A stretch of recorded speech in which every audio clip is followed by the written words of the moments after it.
घुटनों की बीमारी बहुत ज़्यादा है, कुछ तो चलने से भी कासिर हैं और घुटनों के साथ-साथ ये पट्ठों में जो दर्द है, इसकी वजूहात क्या हैं और ये कितना क्यों बढ़ गया है? पहले बुज़ुर्गों में होता था, अब तो जवान-जवान लड़कियाँ ऐस देखिए इसका मैडम 2 मेन बड़ी चीज़ें होती हैं। अब ये जो घुटनों में दर्द है, इसको हम आम किसी भी जोड़ में जो दर्द है उसको हम कहते हैं आर्थराइटिस। ये एक टर्म है, आर्थरो जोड़ को कहते हैं, तो उसकी सोज़िश को, उसकी जो इन्फ्लेमेशन है उसको आर्थराइटिस कह देते हैं। कहीं भी 2 हड्डियाँ जो आपस में जुड़ी हुई हैं, उन दोनों हड्डियों के दरमियान जो कनेक्शन है वो जोड़ की वजह से है। आपके टाँगों के जैसे नी जॉइंट है, हिप जॉइंट है, एंकल जॉइंट है, हाथ के जोड़ हैं, आपके बाजू के जोड़ हैं, उन जोड़ों की जो अंदर स्ट्रक्चर है कुदरत ने बनाया हुआ, उसके अंदर कुदरत ने इस तरह से उसको खूबसूरत अंदाज में डिज़ाइन किया हुआ है कि हर 2 हड्डियों के दरमियान एक ऐसा लुब्रिकेंट रखा होता है। गूदा तो चलो हड्डी के अंदर भी होता है ना, ये जेल की तरह आप इसको आम ज़ुबान में समझ लें, लुब्रिकेंट होता है। ग्रीस जिस तरह होती है मोटरसाइकिल के अंदर या जो क नहीं, जोड़ता नहीं, उनके दरमियान एक सरफेस को नरम रखता है, ताकि हड्डी-हड्डी से रगड़ ना खाए। बुरना और चीज़ होती है, हड्डी-हड्डी से रगड़ ना खाए। अब जब हड्डी-हड्डी से रगड़ नहीं खाती तो वो नरम रहती है, वो जोड़ नरम रहता है। और ये जो घुटने के जोड़ों में दर्द है, इसकी सबसे बड़ी वजह ये है, अक्सर लोगों को आपने कहते हुए सुना होगा जी खला कम हो गया है। वो खला बेसिकली कुदरती तौर पे वो जगह है जहाँ पे ये लुब्रिकेंट्स होते हैं। वो जब कम पड़ जाते हैं, वो ड्राई हो जाता है जोड़, उनकी वो चीज़ें खुश्क हो जाती हैं, मेनिस्कस जो होते हैं, झिल्ली जो होती है वो ख़त्म हो जाती है या कम हो जाती है, तो फिर हड्डी-हड्डी के करीब आ जाती है और हड्डी-हड्डी से रगड़ खाती है। जब वो रगड़ खाती है तो सबसे बड़ा मसला हमारे बुज़ुर्गों को ये होता है और वो बिना बताए ये अपनी लाइफ़ में तब्दीली कर लेते हैं कि वो कुर्सी पे बैठ के नमाज़ पढ़ना शुरू कर देते हैं। अब वो इसलिए पढ़ते हैं क्योंकि उनसे कुर्सी से खड़े होना या सजदे से खड़े होना मुश्किल हो जाता है। अत्तहियात में बैठना मुश्किल हो जाता है उनके लिए। फिर वॉशरूम जो बंदा बैठता है उसके लिए उठना मसला हो जाता है। तो इस वजह से वो अपनी लाइफ़ को चेंज करना शुरू कर देते हैं। उसके पीछे वजह जोड़ों का दर्द, घुटनों का दर्द, ऑस्टियोआर्थराइटिस इसकी एक बहुत बड़ी वजह होती है, वो उसे हो जाती है। फिर रिमाटॉइड आर्थराइटिस है, यूरिक एसिड की वजह से भी होता है, तो ये मेजर रीज़न्स हैं इसकी। ठीक है और अलामात कैसे देखिए, सबसे ज़ाहिर बड़ी होती हैं? अलामत तो किसी भी जोड़ में दर्द की जो है वो दर्द है, पेन है, सबसे बड़ी अलामत। फिर आपकी लाइफ़स्टाइल मॉडिफ़िकेशन है, मसलन आपसे बैठ के उठा नहीं जाता, तो समझें कि आपके नी जॉइंट में प्रॉब्लम है। यानी कमज़ोरी नहीं है हाँ, ये आपका कमज़ोरी तो अपनी जगह एक और चीज़ है ना, नी जॉइंट का आपको प्रॉब्लम है। फिर आपके पट्ठे टाइट होना शुरू हो जाते हैं नी जॉइंट के इर्द-गिर्द के।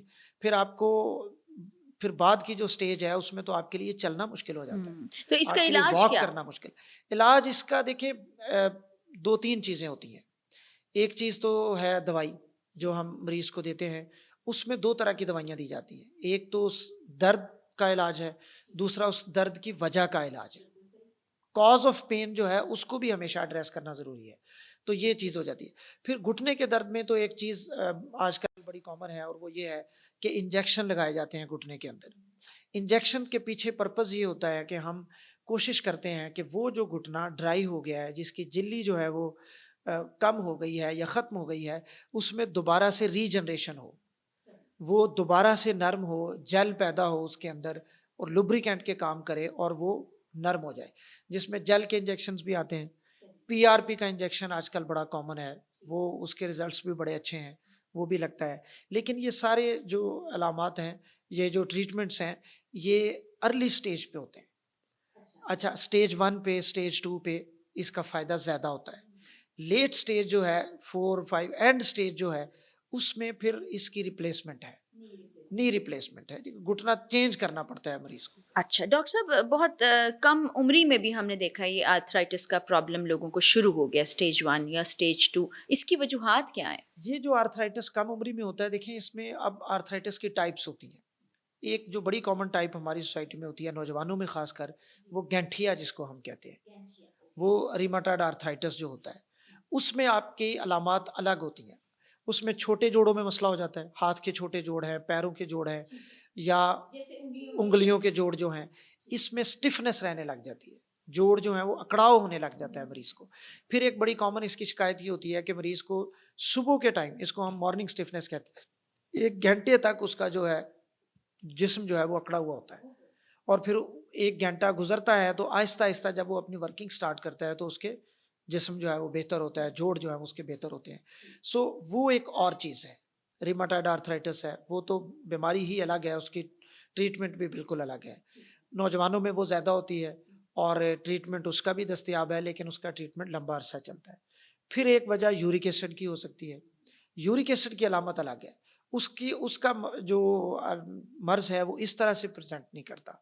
उसमें आम तौर पे किसी एक जोड़ में ज़्यादा दर्द होती है, जो कि आम तौर पे पैर का जोड़ होता है, अंगूठे वाला जोड़, जो बिग टो का होता है ना, उसमें लोगों को मसला ज़्यादा होता है।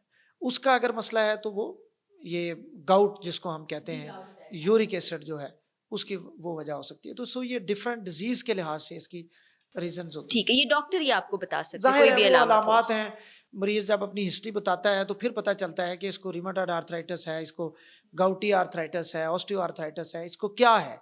वो फिर उस लिहाज से उसको फिर डिफरेंशिएट किया ट्रीटमेंट जाता है। होता है।